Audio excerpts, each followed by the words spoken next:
Hi, I'm Callum from Time Valley Motorhomes, and this is the handover of the Ventura VR200. So located on the side of the vehicle, just underneath the skirt, behind the exhaust, you have your wastewater outlet point. This is a pipe that you pull down and allow the wastewater to drain off from what you've used in your kitchen sink. And at the back of the vehicle you do have your main super point. So whether you're charging it at home prior to your trip or you're charging it on the site, it's the same way to hook the vehicle up. So you get your hooker bleed, lift the collar, expose the connection and connect it to the vehicle, and then connect it to the site or the house if you're home charging, and do it in reverse order when unhooking so that you're never walking around with a live cable. Rear parking sensors, and you do have your solar panel on the top top. You'll also find the location of your own winding handle. You've got your toilet cassette, your dining table is in there as well.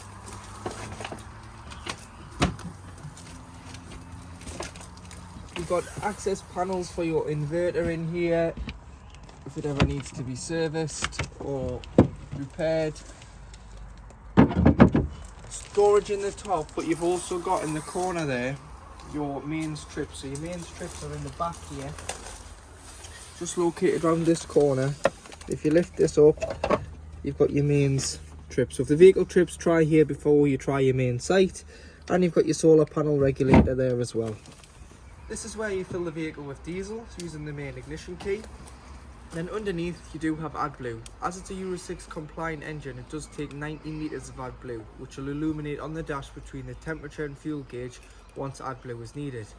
Fill it up at the pump, you'll pay slightly cheaper prices than buying it in the drums, and you should only need to fill it up once and it'll do 5,500 miles. But once you've got about 1,000 miles left, that's when the light illuminates to tell you that your AdBlue is getting low. Just opening the passenger door here, you do have your tyre pressures. So 59.3 on the front and 65 on the rear. Engine battery lives underneath the floor. You've got your toolkit underneath your passenger seat, which includes a jack, a brace and a towing iron, everything that you need to change that wheel or be towed off a site, off wet grass. And you do have your bonnet release just on the side of the dashboard.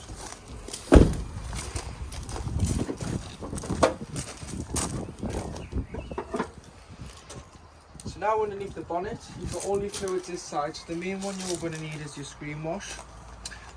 Lift this cover off, you can fill your power steering fluid and your coolant. And then next to it you do have your brake fluid. You've got your oil filler and dipstick, checking your levels. And then if you ever do need to jump start the vehicle, there's an earthen point here, and this is your air filter. So just next to it, if you put your key just here or anything flat-headed screwdriver, lift this up, you've got your positive terminal for giving or receiving a jump start.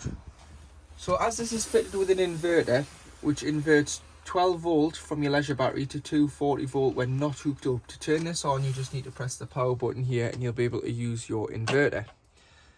Underneath you've got a Webasto diesel heater, so it's fed off the main tank and you have to have a quarter of a tank of diesel or more, as the intake for the heater is a lot higher than the intake for the engine, meaning you can't run out of fuel. If you press it,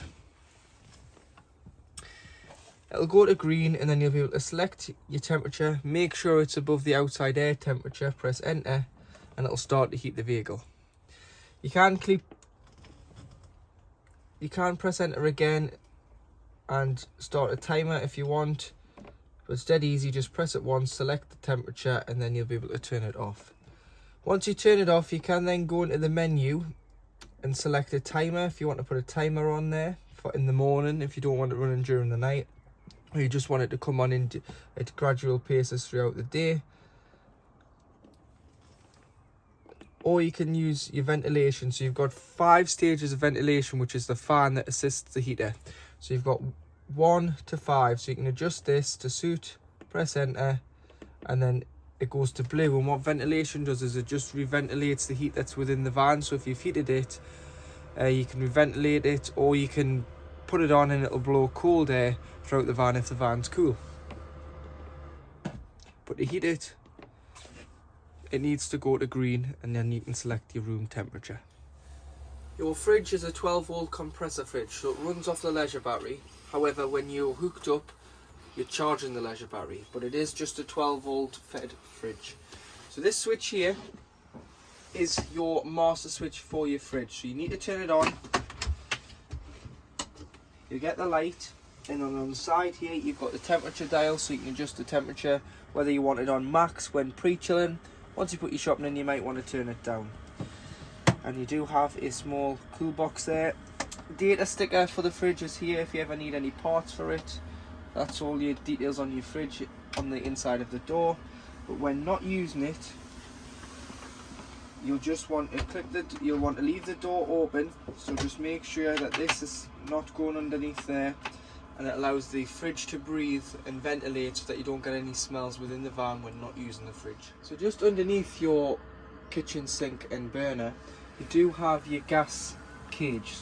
So it opens up at the side and it houses a C700 self-sealing Coleman's gas cylinder. So you just screw it on, you turn it on here, so turn it on, you can use your gas appliance, it is just for the hob, and then once you're finished with it and you're ready to drive, make sure it's knocked off and make sure you've put this safely back into the gas cylinder cage before using the turnbuckle on the side to seal the door.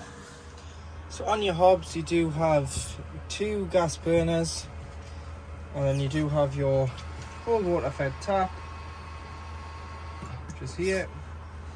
Making sure that you've turned these off and allow them to go cool before putting the glass lid down. To make the bed, so your travelling seats into the bed, what you need to do is, there's a bar, it's spring loaded, pull it towards you, pull the bed down, you'll be able to drop. You've got to make sure the headrests are in as well at the same time, so that they fold down,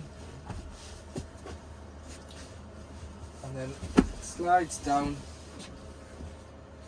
some weight in the middle, and then you need to just drop the back down. But we'll put that down because there's a few boxes in the back. Put the bed down and we'll show you how that goes down. To get the back bit of the bed down on the Titan beds, lift this up. So there's a lever that pushes up and unclips and allows the bed to come down.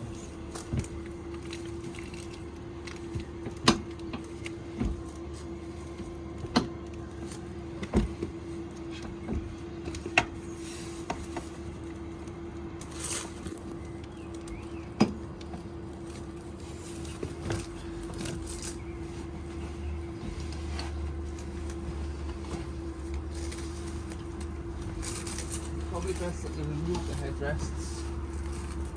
It gets the bed nice and flat.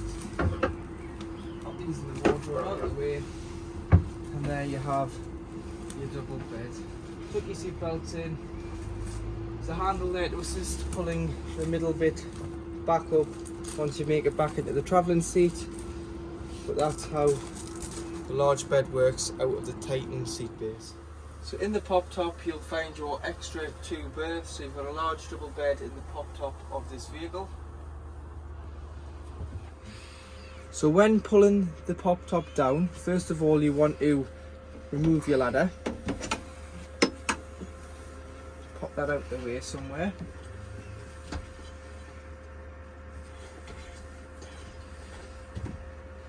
And then always open the door because it allows the pressure out, otherwise you'll be pulling the canvas and it'll be really heavy to pull down. Grab a hold of the 2 straps and pull the canvas down so far until the roof just rests upon itself. And then you want to pull the canvas in on both sides of the tent, the corners and the front. And then what you do is you roll the canvas over at the front so that nothing's going to stick out of the vehicle. So roll it over and then you can pull it down, and then you put your 2 straps on.